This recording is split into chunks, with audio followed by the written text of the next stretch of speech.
dive into that. I'm not trying to.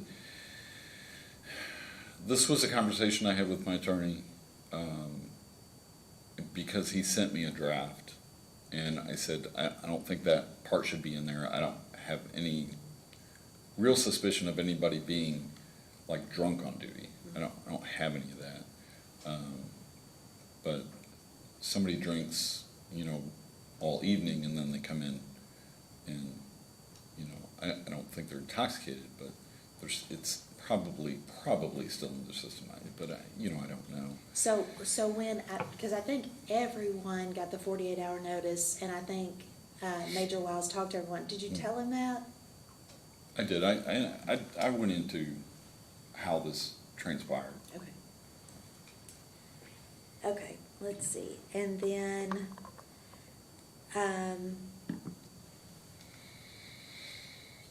would it surprise you to learn that Major Wiles, with regard to the traffic stop, let me put it in context, with regard to the traffic stop, the foot chase, Okay.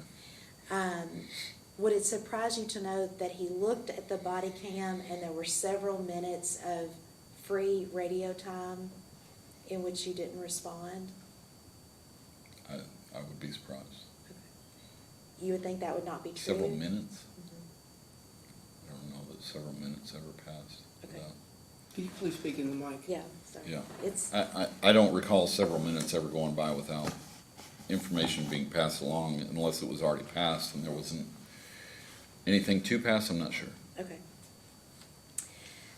With regard to the failure to notify and the wrongful arrest of that young lady, in fact, Captain Kitchens called you before that's how you told him about it. He contacted you, is that right? Correct. He Okay. called me while I was on the phone with dispatch, Okay. actually looking into the facts. Okay.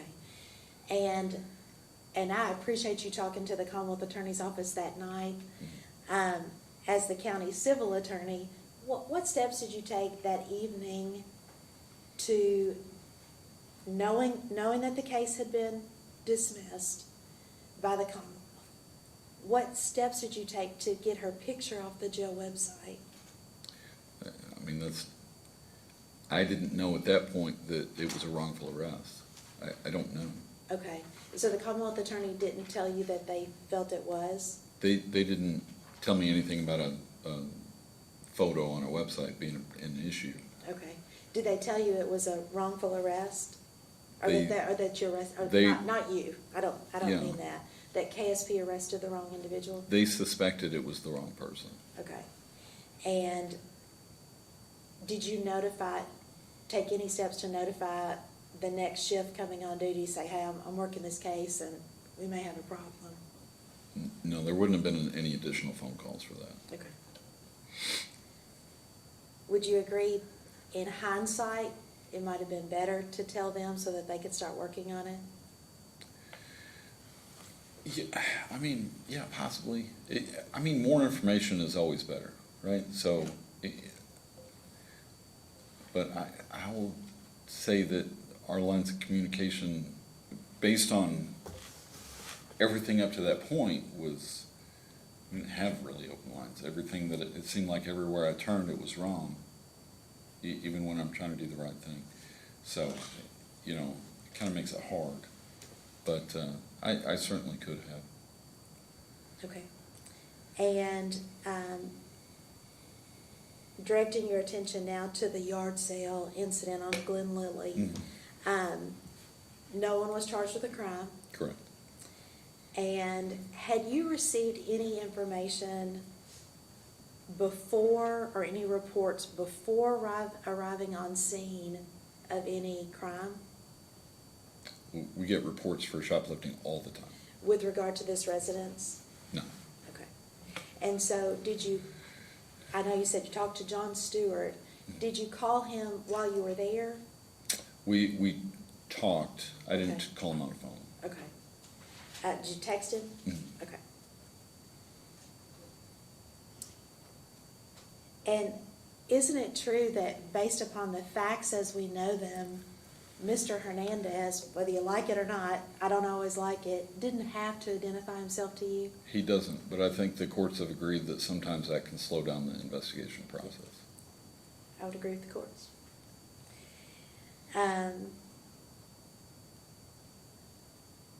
Just hindsight on that entire yard sale incident, could it have been handled better? In law enforcement, that Monday morning quarterback, it's a dangerous road. Yeah, No one's Yeah. perfect. No, 100%. I agree. am not perfect. Neither am I. You know, we do the best we can. We're all humans. And we're going to make mistakes. Now, did I make a mistake, or could we do things better? Sure. I mean, we could always do things a little bit better. Sure.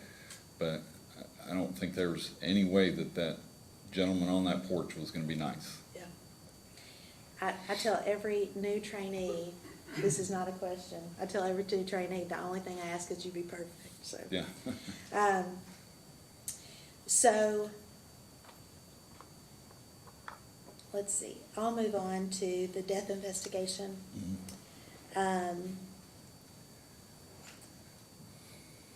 I think by looking at R, which was given to me today, but I think I'm looking right, are you 415? I am. Okay. And did you arrive on scene about 16 minutes before Captain Kitchens? Well, that part's not highlighted, so bear I with know, me. okay, I tell you what, look at 12, and if this is, I had to put my 12:19. glasses on.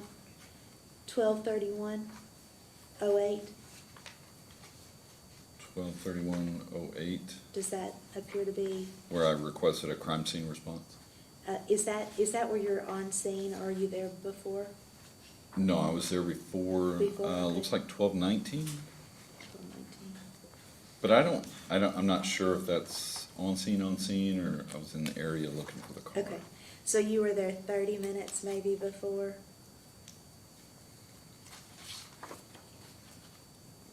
Well, you're talking about before what, 12:19 Before to Captain Kitchens? 12:47? So it's what, 20 some minutes? Yeah, okay, Yes. okay.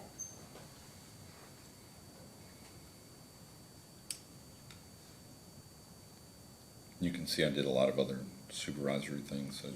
sent the alert, notified other agencies. There's a lot that happened in a short time. I do find it odd that you would utilize the time to take days off at a death investigation scene. I wasn't really active at that point. I was just sitting there basically doing security, so. Okay, I'm the type of person, I like to do things. I want to stay busy. I don't like just sitting somewhere, so I like to do things.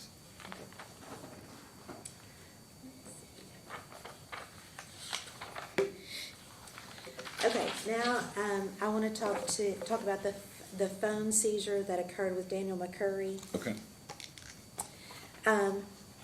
Would you agree with me that it would have been better for you to talk to an officer at Western, preferably the affiant on this criminal summons?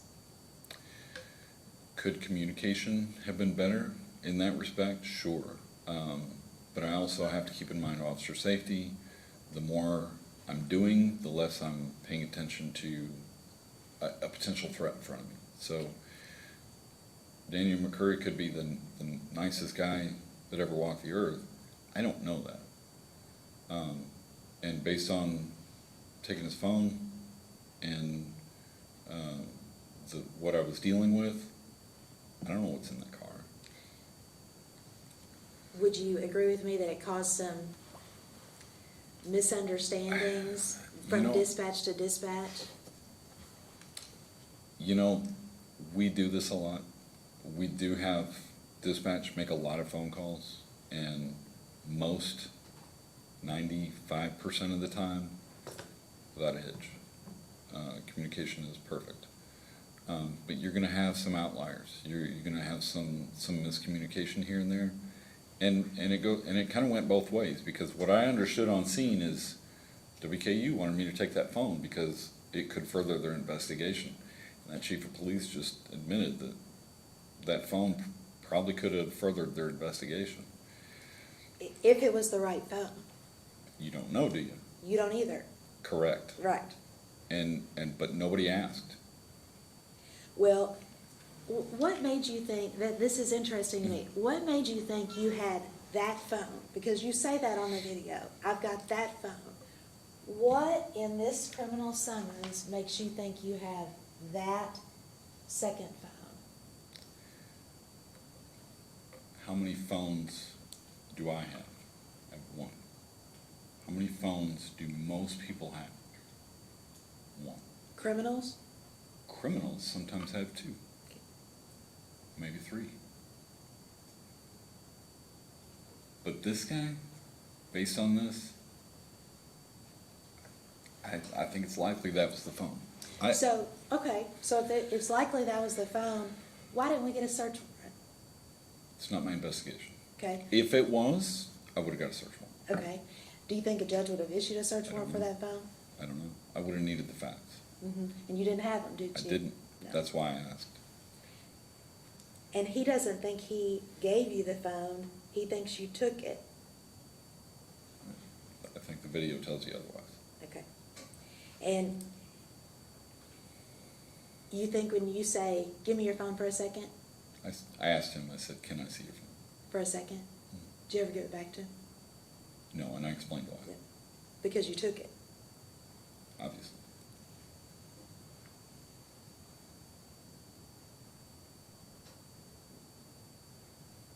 Okay, I have no further questions.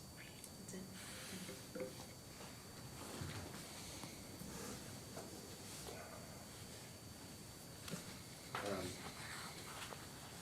I think I'm good, thank you. I feel like it too. All right, you can step down. Thank you.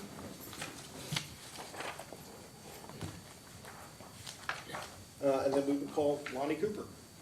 Yeah, I have a question. Just how long do we think Lonnie is gonna be on the stand? Not very long, I don't think. Okay. But, Are you thinking, how much longer are you thinking? I just want to ask him his opinion on the, Okay, He's We have watched the that and video. closing arguments, and I have someplace to be at 6. yeah. oh, I can okay. do it. You have to be there at 6? I have to be there at Okay. 6. I don't have to be somewhere till 7. My niece is in a play. So we can push forward. If it gets to 5:50, we're gonna have to Okay, shut it down. Okay, yeah.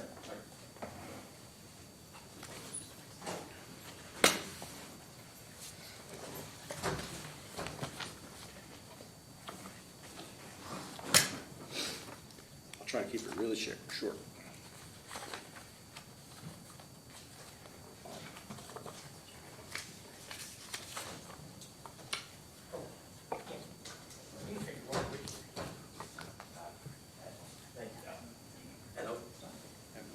Seat up there. If you'll come forward, please. Yes, sir. Raise your right hand. Swear to tell the truth, the whole truth, nothing but the truth, so help you God. Yes, sir, I do. Please have a seat.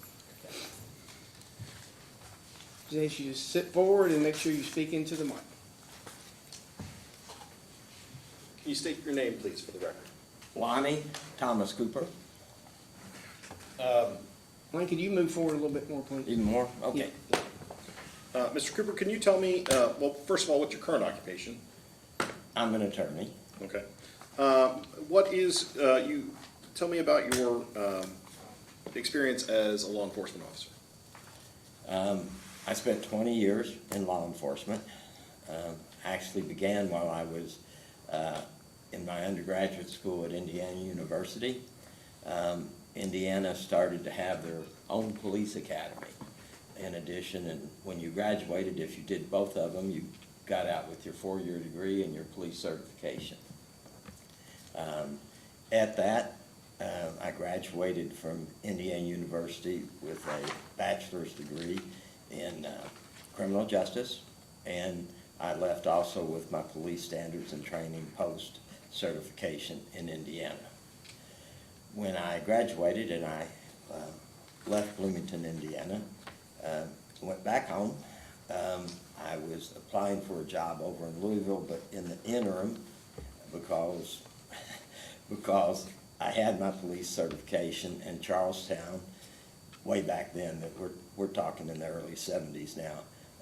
Charlestown had 4 or 5 police officers. They wanted to take vacation that summer, and so I worked that summer on the Charlestown Police Department. Just 3 months, just about got killed 3 times in 3 months in Charlestown, but I eventually got my job over in Louisville, Kentucky, and I worked for the Jefferson County Police Department. You may not be familiar with that. Larger cities in Kentucky, they also have sheriff's department, but Louisville was one. Lexington, I think, was another, where they have a county police department. I went to work there and attended another police academy after that. I graduated first in that academy along with some Louisville police officers and went to work. I spent about 2 years in uniform with the Jefferson County Police Department. Had the opportunity to go in to an assignment in the Detective Bureau. I worked that with another detective. It was burglary. We had a pretty busy couple years. 1 year, myself and my partner locked up 130 people in that year. Wasn't long after that, I was asked if I would come to homicide. So 4 years in with the police department, and while I was serving with the police department in Louisville, Kentucky, I worked on my master's degree. I obtained my master's degree at the University of Louisville in community areas. I thought it's good to know not only the police part, but the community. Graduated with a master's there. But I was in homicide for a good while, testified at a murder case I investigated, a rape case, and feel like it was a mistake, but I took the sergeant's exam. I passed it, and which is common in many police departments when you get promoted to a position that you aren't assigned to, but that you earned. I was a homicide detective that morning. They gave me my sergeant's badge that afternoon, and I showed up on the graveyard shift that night in a uniform that didn't fit anymore. I functioned for 2 years as a sergeant in a variety of positions, but I missed investigations. So I started looking. I was offered a job with the Utah Department of Public Safety in Salt Lake City, Utah. I took that position, and while I was there, I actually mainly served on 2 different DEA task forces. The first one was one that encompassed the fact that much of the pharmaceutical drugs that are manufactured legally are diverted into illicit markets. And so we investigated doctors, pharmacists, pharmaceutical companies, and worked on a task force supervised by a deputy sheriff in Salt Lake, had a DEA agent, compliance person, and like that. That wrapped up, and I was asked to do a long-term undercover investigation during dealing with public corruption in one of the areas, ski areas in and near Salt Lake City. That was successful. Ended up testifying at a federal grand jury. Did some other drug investigations and all. But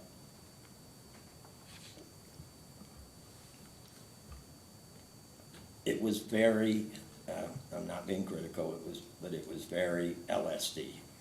That may be the wrong term. Latter-day Saints, LS. Yeah, LDS. Latter-day Saints. The whole LDS. country was pretty much Latter-day Saints, which, with that, found kind of a home. I interviewed and was hired by the Florida Department of Law Enforcement in Florida. FDLE, I may refer to it as that. It is a state investigative agency.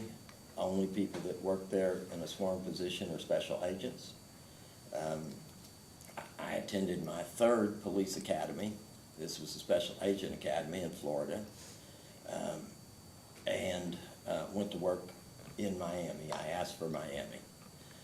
I did a lot of undercover work in Miami.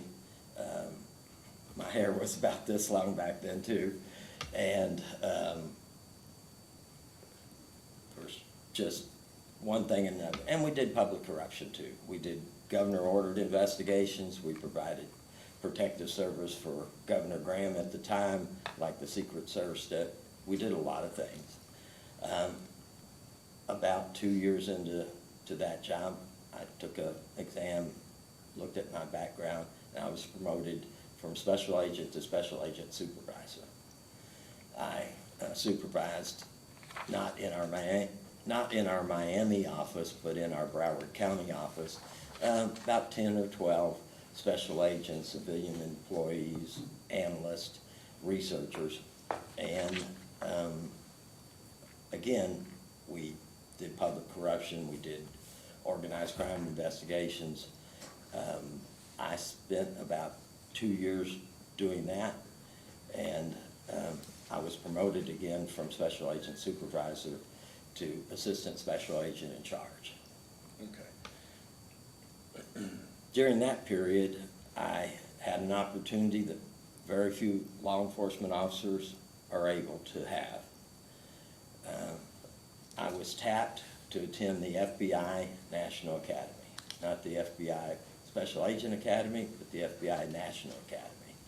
It's also held in Quantico, Virginia. We were in the same housing complex as new FBI agents, but the FBI National Academy, and I turned that back on, I'm sorry, after I sat out there for the last couple hours. Anyway, real quickly on that though, I chose, they allow you to have curriculum you choose, and I chose constitutional law. So I spent 3 months at the FBI National Academy studying just criminal law, Fourth Amendment, and like that. And when I returned from the FBI National Academy, I was told to go to Tallahassee instead of go back to Miami. I didn't know why. I met with the commissioner of the Florida Department of Law Enforcement. He offered me the position as the special agent in charge of the Miami Operations Center. That was all investigative cases from Key West to Palm Beach.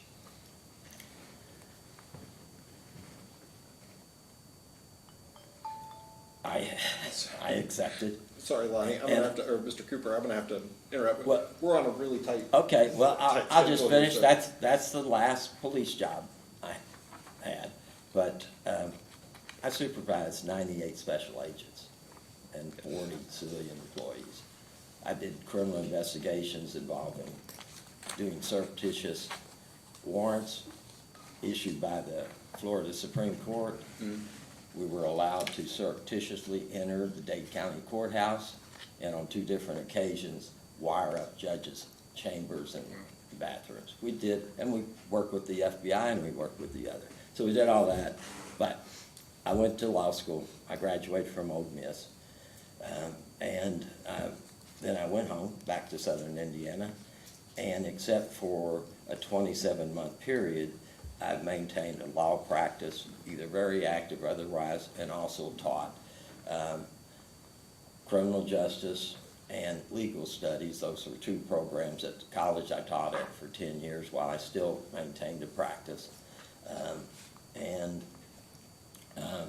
Now I'm back to doing, when they went to all online courses, that wasn't my thing. I went back to practicing law full-time in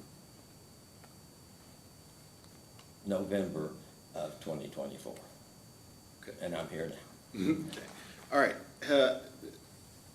Did you have a chance to review the video of the traffic stop involving Deputy Heyungs and Daniel McCurry? I did. Okay. And you observed the seizure of the cell phone? Or- I did. Okay. In your opinion, was that consistent with Fourth Amendment principles? No, sir, it was not.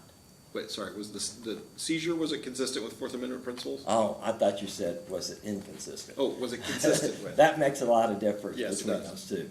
I don't think there was anything that the deputy sheriff did that was in any way violation of any Fourth Amendment I'm familiar with. And I've dealt with that. I've been a public defender, I've worked with criminal cases, I've been a prosecutor, and inside and out, the Fourth Amendment, I can't think of one case, one section of that wide issue of Fourth Amendment that would in any way apply as a violation for what I watched on that video. Okay. And why is that? Well, I guess why was it a legitimate? Okay, go ahead, if you want to rephrase it, but I'll answer it if you want. Yes, when he obtained the phone, when he asked for the phone, why was it, what made it a valid seizure that didn't require a warrant? It was a critical, appropriate thing to do. It wasn't just not a violation.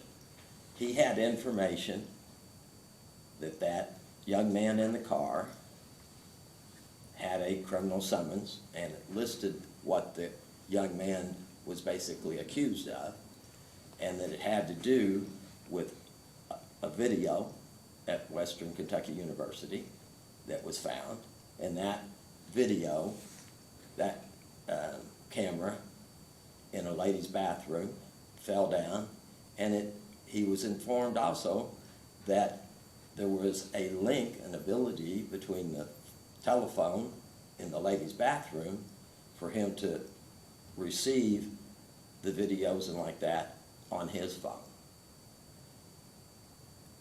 It would have been improper. It would have been improper for him not to follow through on that. And yes, he asked for it, it was given to him, but even if it had not been voluntarily given to him, the option of not taking something that could prove the connection between the young man in the car and what went on at the other place, and this opportunity would pass, you don't have to have a search warrant if you have enough probable cause in front of you that you may be looking at a piece of evidence that's crucial in a criminal investigation. That's not required in any circumstances I'm aware of. Okay, thank you very much. I have so much I'd like to ask you, but I'm gonna stop for, I because mean, we've we got. can, it's fine, we can reconvene tomorrow. Yeah, we can, Oh, yeah, keep you can asking. go. We Well, I don't wanna make him come back tomorrow. That's all right. I will be in San Diego, California this So- time tomorrow. Okay, I will, no further, I'll leave it there. okay. What's the probable cause for taking that phone? The information he received on his incredible computer there in his police car, something, what a great thing to have. Yeah. And then that the young man was named in that, was named as part of it, that there was a telephone in the lady's bathroom that could communicate videos to a phone, and most likely with him being under investigation, it would be his phone. And just so I'm clear, what's the information that he obtained on the computer in his car? You have it, I think somebody's already offered it. Would It's I- it's the teletype. The criminal summons? It is. Okay, have you reviewed that? I have. Okay, and so what identifying, tell me how to identify the phone that it discusses in this criminal It summons? wasn't his position or opportunity to do that. That investigation was being done by Western Kentucky University. Okay, He had plenty of probable cause to believe that that phone might be the phone. Not that it was. Okay. I didn't testify that he said it was, but it was part of that could be. Probable cause is a very low standard, And his right to investigate after that goes all the way back to the original decisions on Fourth Amendments, that probable cause is the standard. So we absolutely want to protect, if that phone is part of a criminal act, we want to make sure that we take it properly. Would you agree with me on that? Depends upon your definition of properly. We want to act within his Fourth Amendment rights. We don't want to Correct. violate them, Correct? correct? And in doing so, wouldn't the best course of action be to get a search warrant? No, No? absolutely not. Please tell me how. So, Because the search warrant is not required in that set of circumstances. If he gets a search warrant, he drives off, and you'll never find the phone. okay. It's exigent circumstances, which is one of the many exceptions to the Fourth Amendment requirement to get a warrant. And so you think he would have driven off from that traffic stop? I watched it, I'm sure you all watched it in We did. here. Yes. No, we didn't. We've seen it, but they didn't watch it in here. Okay, well, I never, when I watched that, and I heard what went on back and forth, and I saw the deputy sheriff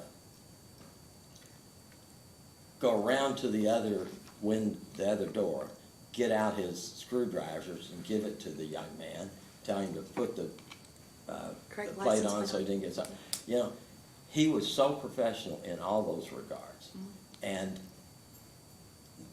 not aggressive in any way, Correct. not aggressive in any way, and he had been given the phone.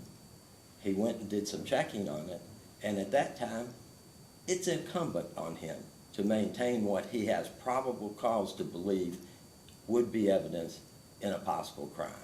And so you are aware of how he determined Western wanted that phone? I'm sorry.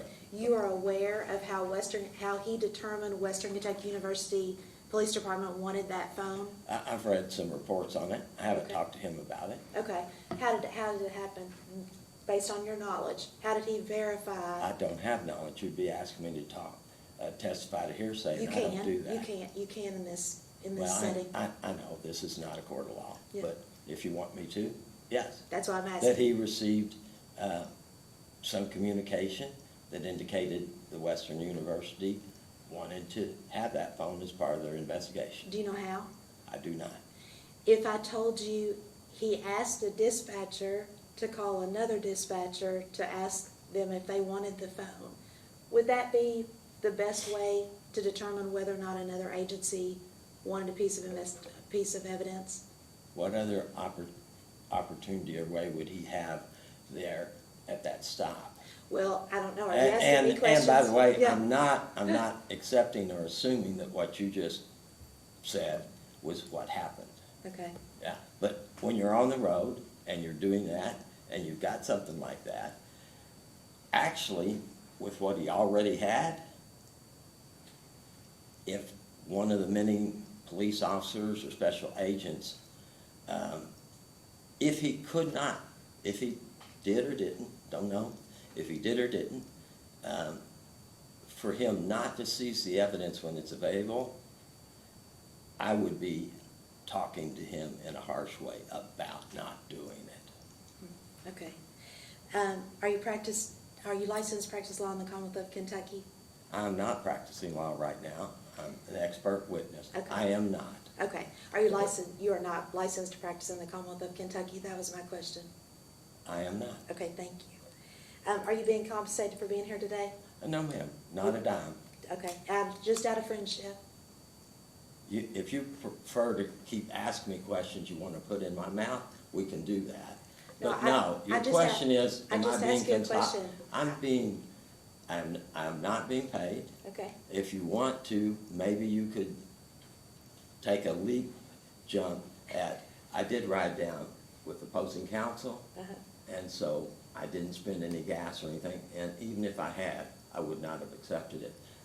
I meet my obligations in Indiana about doing extra things you don't get paid for, and after watching that video, I was all in on coming to testify, not as an attorney, as a police officer and a person that knows the laws of the Fourth Amendment and have applied them for over 50 years. Do you believe that you're a person who is focused on details? Important details, as a homicide detective was my best learning ground for that. I never wrote any of my homicide reports like I did tickets out on the street. Yeah, details are important, accurate details. Okay. Accurate details. So I'm gonna refer you to your resume, To the what? your resume. Yeah, Okay. okay. So it says that Public Safety and Emergency Preparedness Campus Lead, it says 2019 to 2014. Is it 2014 to 2019, or is it to 24? That's just a confusing way to say something. May I see the document you have? Did you introduce them to It's Exhibit Q, I believe. Exhibit Q? Exhibit Q. 2, number? Q, Okay. Q, It's the lettered one, it's Q. Q. Q. Q. All right. I will admit to being hard of hearing.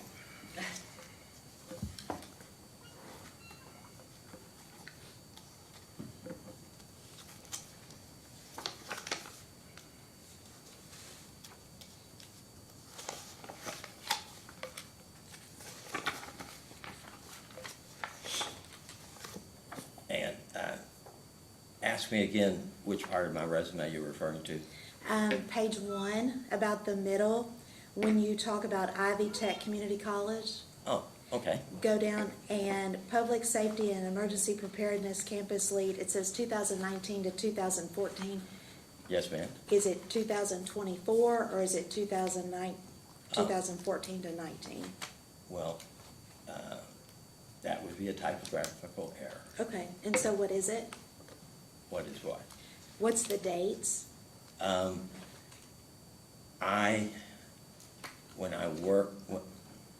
When I was hired by Ivy Tech, I was a professor. I just need the dates. 2019 to 24 or 14 to 19? Okay, then it's to 24. 24. Yeah. And then on page 3, you have special agent in charge, and then it says, as special agent in charged, do you mean charge?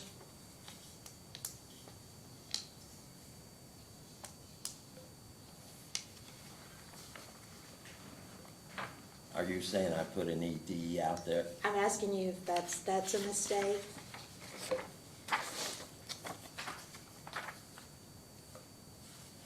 As special agent in charge. Okay.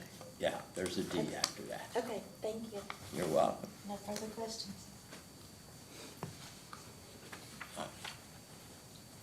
Nothing.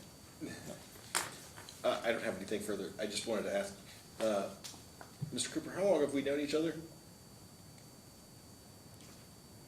How long have I known? How long have you known me?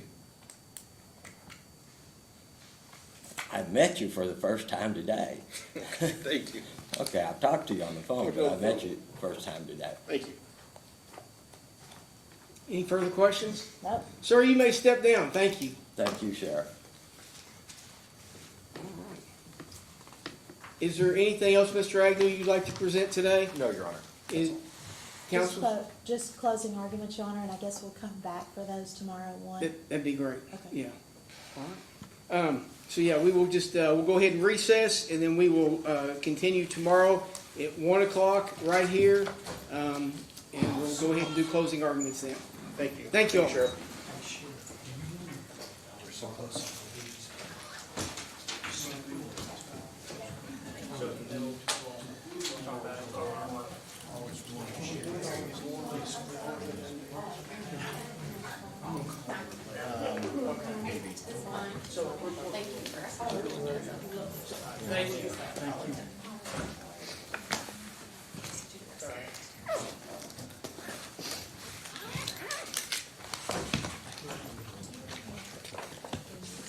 Yeah, well, yeah, it's probably too. Just for the record, Sheriff, we need to put edits